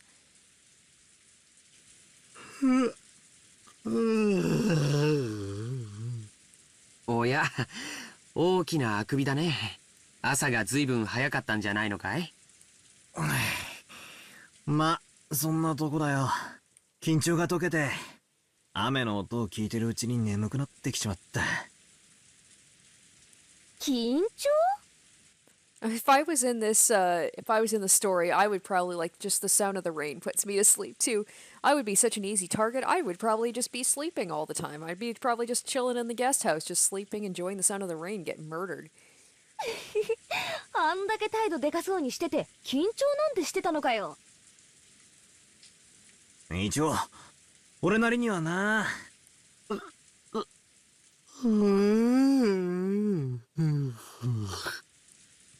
Adler gave a great yawn once again and slowly lay down on the sofa. He He really did look tired.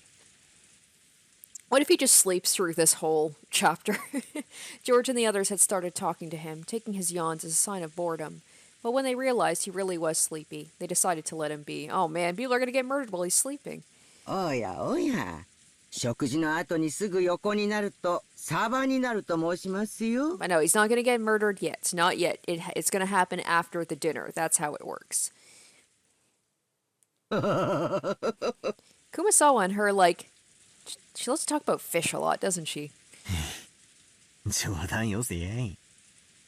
ゴーダさん、今夜は子牛のステーキだって言ってたぜ。サバのステーキになっちまう。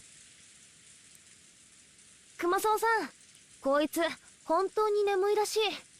毛布を持ってきてあげてくれないかな。さあ、どうぞ。Kumasawa brought a blanket over from the shelf. The spacious parlor wasn't cold, but the air had gotten a little chilly. So when the blanket was placed over Battler, he immediately wrapped himself up in it and curled up like a turtle retreating into his shell. That's adorable. I just love, like, this big guy just, like, all curled up in a blanket. 本当に眠かったんだね。何時かに起きる？起こしてあげるよ。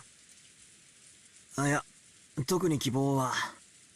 なんか用があったら起こしてくれりゃいいし、なんにもねえんならずっと眠らせてくれりゃいいぜ。おやすみ。バトラン寝ちゃうの？お昼寝マ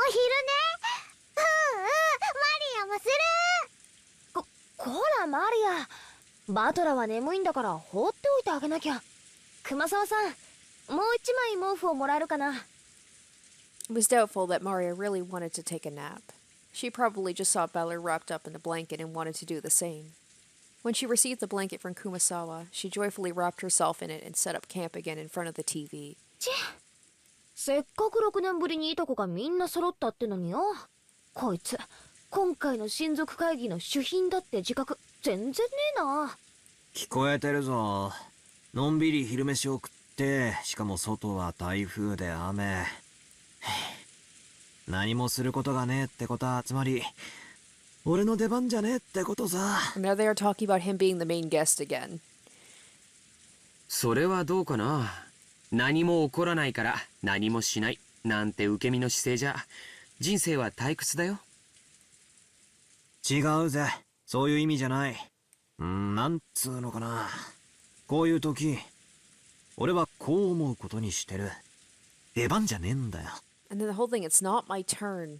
こいつがお芝居だったならさ。They're talking again. 俺の出番じゃねえってことなんだよ。There's been multiple mentions about plays and stuff like that, and it feels like a play, and these guys are all actors, and I'm like, is that what this is? Is Beatrice setting all of like the characters up are like her little chess pieces, and she's making them act on their own, and maybe Badler's the only one who's not in on it. だったら舞台袖でおとなしくしてるに限るってわけさ。自分の人生はいつだって自分が主人公だろ。 That's my new theory. This is all a play set up by Beatrice. These characters are all in on it. They're all acting. そんな脇役根性でどうすんだよ。自分から進んで舞台に上がらなきゃ。This feels like something that I need to pay attention to. It's like he's the one who has to solve everything. It's like he can't just be on the sidelines. He has to be active and participating in this story. そういう意味じゃねえ。今は俺の出番じゃねえって言いたいのさ。Because that conversation is not. It does not seem at all like a. What's the word I'm thinking of? It doesn't seem like a normal conversation people would have. 悪いな。眠くて思考がめちゃくちゃだ。勘弁してくれ。Organic. It doesn't seem like an organic conversation is what I was trying to say. 確かに眠くてなんだか尻滅裂なことを And 言 now ってるね。 now they're just saying that like, oh, you're not making any sense. Oh, we'll see about that. もうそっとしてあげようよ。私は聞き捨てならねえぜ。自分の人生はいつだって自分が主人公だよ。And Jessica, She may be talking about this because maybe she's thinking about that conversation she had with Canon, although that was a little while ago. ちょっとそのあたり本格的にバトラと議論したいけどな。寝ぼけてるだけだよ。深く考えちゃダメさ。なんかさ、自分は主役になれないから舞台に上がりたくないみたいな根性、なぜだかすっげえうぜえって思って。I think she's thinking of Canon. With distant eyes, Jessica gazed out the window at the gray rose garden obscured by rain. When she put her forehead up against the glass, it felt as though the pleasantly cool sensation would chase away memories she didn't want to remember. まだ君の出番じゃなかったってことなのかい。じゃあいつ君は舞台に上がるんだよ。Okay, so maybe I totally misinterpreted that conversation, but I'm going to stick with that theory for now. In that case, who is the main character on this stage?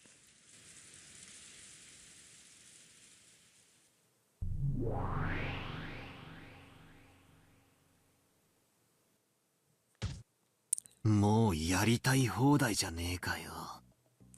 Nanta koria yo. Mechakucha ja ne ka.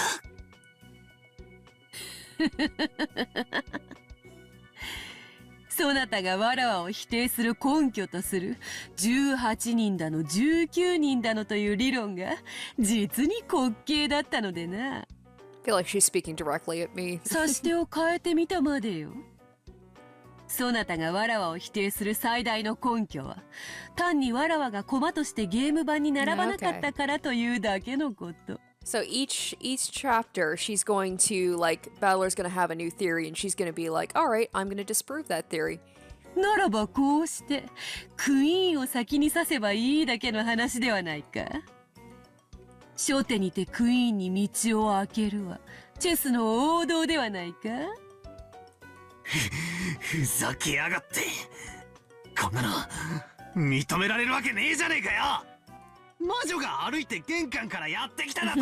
Exactly, Battler and I are so on the same page with this. ふざけるじゃねえ。なんだなんだ。前回のゲームではそなたに散々自由に手を進めさせたぞ。こたびはわらわがそなたの手に合わせて駒を動かしたに過ぎん。初手にてもう降参か。くそだね。ふざけるな。誰が降参なんかするかってんだ。上等な指し手だぜ。好きに進めればいいじゃねえか。なるほどな。まだまだお前の出番は終わってないってわけだ。好きに手を進めりゃいい。今のうちに十分な陣形を築いとく。俺が必ずしのぐ。必ず詰める。言い訳なんてされたくねえ。存分に来やがるってんだ。まだまだこの程度じゃ魔女なんて認められるわけがねえぜ。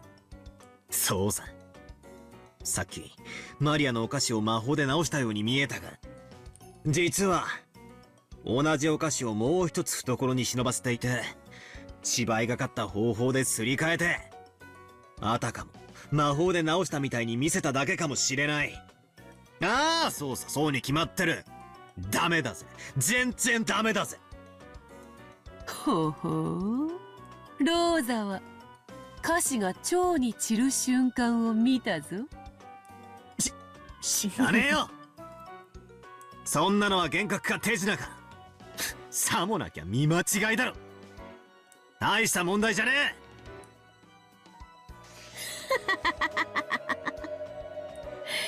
説明のつかぬ部分はさまつと切り捨てたか。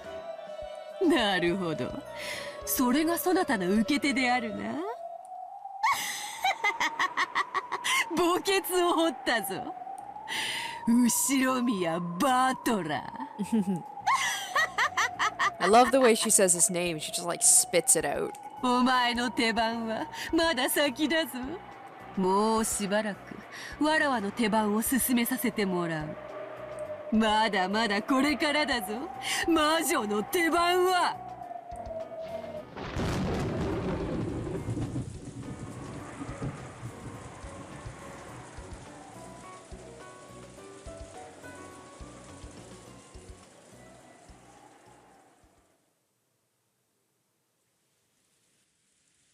When they started hearing Battler's snores, the relatives went their separate ways, leaving the parlor and letting Battler sleep in silence. Even though it had been so lively in the parlor with so many people gathered there, when all of them scattered at once and were sucked into the vast mansion and created an eerie silence with no sound except that of rain.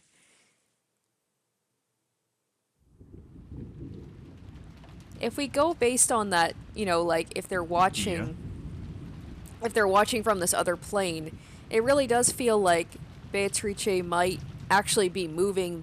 All the characters are like her pawns, right? She's just moving them around where she wants to and doing what she wants. And Battler's the only one that she's not controlling. So maybe, yeah, it's like talking about like, this is all a game, this is a play, they're actors. It's like maybe not too far off. そんな人間には一度も会ったことはないぜ、姉貴は。会ったことなんてないわ。キリエさん、本当なの？私もちょっと玄関ホールに出た時に挨拶をしただけです。20歳ちょっとくらいに見えたわ。私は名乗ったんだけど、彼女は名乗らなかった。源氏さんに案内されて2階へ登っていくのを見たの。なら源氏さんを見つけて直接話を聞いた方が早いやろ。しかし妙な雲行きになってきよったな。The mystery woman had spoken to Kyrie. Without naming herself, she had sneered that Kyrie already had a vague idea of who she was, and the person that brought to mind was her look-alike, the witch of the portrait.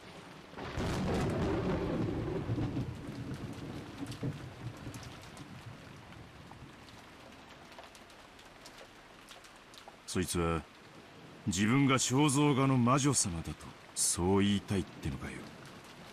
私はそういう意味で笑ったんだろうと理解したわ。私とは初対面でも、私があなたの5歳だと知っているような口ぶりだった。姉貴、本当にそんな奴は知らないんだな。くどいわよ。そんな金髪女、この屋敷に出入りしたところなんて見たこともない。そんなようなことはどうでもええで。問題はその女が自分はベアトリーチェだと名乗り、お父さんの財産管理人を名乗った場合の方や。あるいは愛人の娘を自称して遺産の分配を要求するつもりかしら。いずれにせよとんでもないジョーカーが紛れ込んだものね。兄さんが呼んだの？それともお父様が？まずいな。俺たちは兄貴をうまく言いくるめりゃなんとかできるものと思ってきた。しかしこれじゃ話が振り出しに戻っちまう。あなたが私の知らないところでどんな策謀を巡らしてたのか知らないけれど、どうも少しは対策を立てる時間を得られたみたいね。ああ、その金髪姉ちゃんが晩飯の席で突然現れて俺らの度肝を抜くのに比べたら。 Why do I have a feeling that one of these she will just show up without anybody seeing her and surprise them all? But I think she's obviously going to show up at the dinner when Maria reads the letter, because she seems to be the type for grand entrances. It's like an announcement that she's there. 今からわずかの時間でも対策を協議できる方がマシだ。何しに現れたかわからへん以上、撃てる対策もかけられとるで。向こうの狙いは何なんや。決まってるでしょ。お父様の遺産の正当な後継者だと言い張るためよ。お父様は未だにベアトリーチェの虜なのよ。その娘がいたなら全財産を譲りたいと言い出すはずだわ。妙な遺言状でも突きつけてくるかもしれない。そりゃ裁判沙汰にすれば半分の4分の1は主張できるかもしれないけど、多分決着するまで遺産分割はできなくなるわよ。それは困る。私もルドルフも、もちろんローザもね。俺たちはそれぞれの都合で早急にまとまった金がいる。俺たち最大のウィークポイントってわけだ。なら狙いは何だ、キリエ。読めるか？初耳なんだけれど、私たちには急ぎまとまったお金が必要だという前提があるのね。キリエさん、男の商売には攻めの時にこそ軍資金がいるようになることもあるんや。それを分かっていな。なあにルドルフ、キリエさんには話してなかったの？ Oh, she doesn't know? すまん。 Oh shit, I thought she did the way they were talking. 隠してたわけじゃないんだ。実はちょいとした。いいわ。あなたが私に話す必要がないと判断した話なんだから、それをこの場では追求しない。それよりキュームは黄金の魔女様の狙いを探ることなんでしょ？ Damn, Kyrie is like top tier wife. She is like she's tough when she needs to be, but she also like trusts her partner and is like, if you didn't tell me, then there's a reason for it. I trust you. ああ、俺たちの話を整理した上で敵の撃ってくる手が見えるか。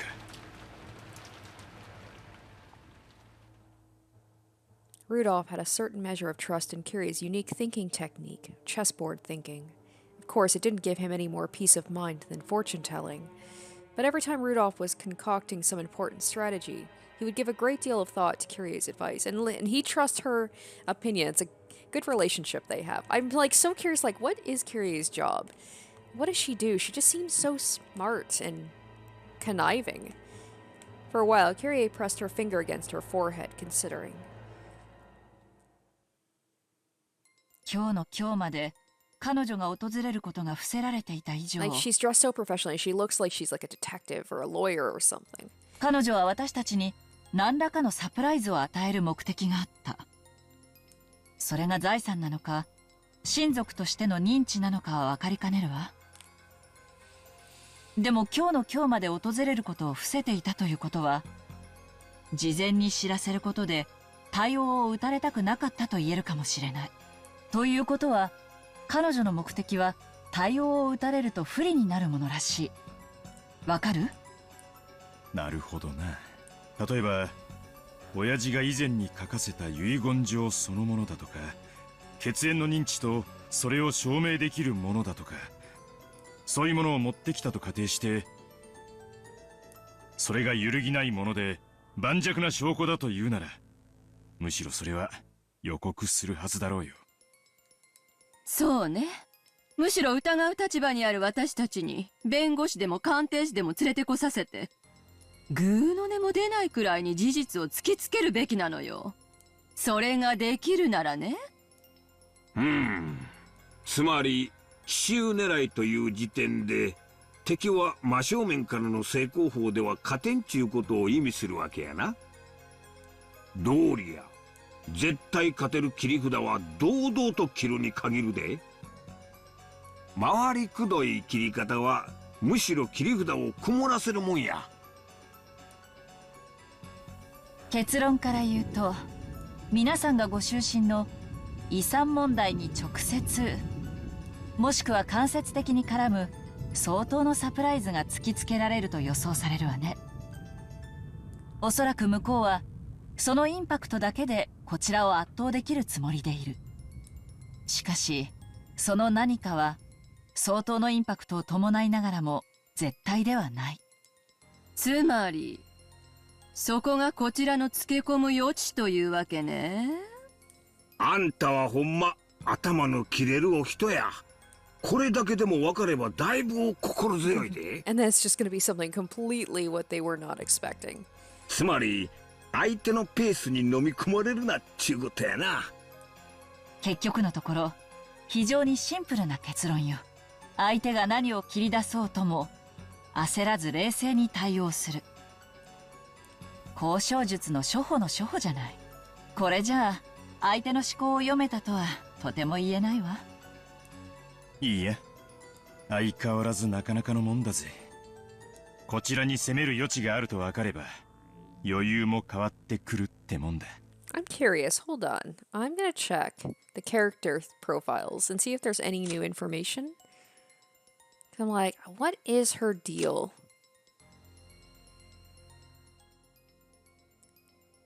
Oh, okay. Served as Rudolph's right hand in several shady pieces of business guiding them to success. Quick thinking and deeply trusted by her husband. Business partners for a considerable length of time before the passing of his first wife, at which she openly took the position. Oh, I don't know if that was there before or if I just missed that. Okay, I'm just going to read through these really quick, because it's been a while since I've read them, so I don't know if this is new information or if I'm just reading old information, but like maybe they're taking stuff that I've learned from the first chapter and applying it here. Oh, she manages a design company, but she has yet to start taking it seriously, and her financial situation is far from favorable. I don't know if that information was there before. Okay, there we go. I feel like I got a little bit more information there. わからないのは彼女とクラウス兄さんの関係ね。クラウス兄さんにとってもサプライズなのか、それとも彼女を呼んだのは他でもないクラウス兄さん自身なのか。もし後者だったなら、随分と厄介なことになるかもしれないわよ。そうね。謎の女を親族会議の当日にこっそり呼びつける。いやらしいセンスがどことなく兄さんっぽい感じもする。姉貴、こうしよう。女の正体がはっきりと証明できない限り、俺らはその女のいかなる身分も認めない。それが最善ね。現に桐江さんに対して名乗ってすらいない。正体不明の女の発言で私たちの会議がかき回されちゃたまらないわ。血縁証明でも示してみせるかもしれんで、お父さんの血が流れてることが例えば母子手帳でも示されたらどうにもならん。証明物なんかいくらでも偽装を疑える。仮にそれが本物だったとしても、当人が本人だと証明するには病院沙汰にしなきゃならん。少なくとも今の六軒島でそれを証明することは不可能だ。その通りね。つまりこういうことよ。今の六軒島では何が示されても真実だと受け入れることはできない。台風が去ってしかるべき場所で証明してみせるまで何も信じられないってこと。そういうので上げ足を取りまくるのは姉貴の得意技だな。任せるぜ。バカ言ってんじゃないわよ。あんたも協力するのよ。私たちにはお金がいる。それも急ぎまとまった額が。私たちは運命共同体よ。こんなところでひょっこり現れた謎の女に遺産のあてをぶち壊されてたまるもんですか。It was only at a time like this that Rudolph and Ava united as siblings, sickened by the idea that their own inheritance might be snatched away by an outsider. Kyrie noticed how indomitable they looked, shook her head slightly, and gave a small sigh as she looked out the window. Outside, there was still a strong rain falling, and everything was grey, having lost all vibrance. It felt like the lush garden that the sun had shone on earlier had never existed. For some reason, the words Ava had said just a short while ago kept repeating in Kyrie's head. It boils down to this. No matter what is shown to us now in Rokonjima, it can't be accepted as truth. Oh man, that feels like something that I need to take heed of. Nothing on Rokonjima is the truth, maybe? There was an odd nuance to those words. Right now, this island was closed off by the typhoon and isolated. There was no official institutions here and no hospital. So no matter what institution had issued what kind of documentation, on this island, one could all claim this was fiction. This feels like it's speaking directly to me. This is all fiction. It was impossible to prove something was the truth. Okay, game, I get it. They were cut off from the outside world, and all truths proven in the outside world would be called fiction. So did that mean that now, on this Rokonjima, there was nothing that was truthful? Okay, now it's hammering it home to me. Okay. That everything would be controlled by fiction?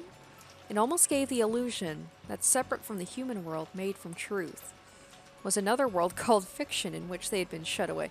Now I feel like it's going so far to like beat me over the head with it that now I have to even question that. Kyrie remembered what that woman had looked like one more time. And she remembered the woman's figure and the witch of the portrait. On this island, which had been isolated from the world of humans and shut away in the world of non-humans, a non-human being had visited. No matter what she did, Kyrie couldn't help but think of the smile that had appeared on that woman's face as anything other than ominous. In trying to understand that ominous smile, it feels like my chessboard thinking mistook a vital premise. That's right. That smile seemed like that of something non-human looking down on me. I had reasoned based on the assumption that her opponent was a human like us. However, just like this island now, she may be a being that is not human, and human values may not apply to her. In that case, all reasoning is useless. For what reason was the witch invited here today? Only one thing is certain. Right this very moment, she's staying somewhere in this vast mansion. Alright, so that's going to do it for this episode. Quite shocking, whereas the first chapter, Beatrice was kind of hiding in the background. We don't even know if she really existed. But this one, she is front and center. She is making herself, she's showing herself to the characters, seemingly not even really caring if they see her or not. And we saw her directly give Maria a letter, and Rosa a letter too, so that kind of flies in the face of what I was saying before about how, like, well, we didn't actually see Beatrice give anybody anything physical. We didn't physically see her. How do we know she exists? With this one, kind of dispels that theory. So I definitely have some questions. But are we going to get into the dinner with the letter being read and then the murders are going to be starting soon? It looks like it, which has me very excited. So I hope you guys are excited for the next episode. Thank you so much for watching and stay tuned for the next one. Bye. Special shoutouts to my top tier patrons: Nana, Sparky, Matt Goldsmith, Derek Nickel, Harry Gazif, iCognito, and Asborn Kennedy.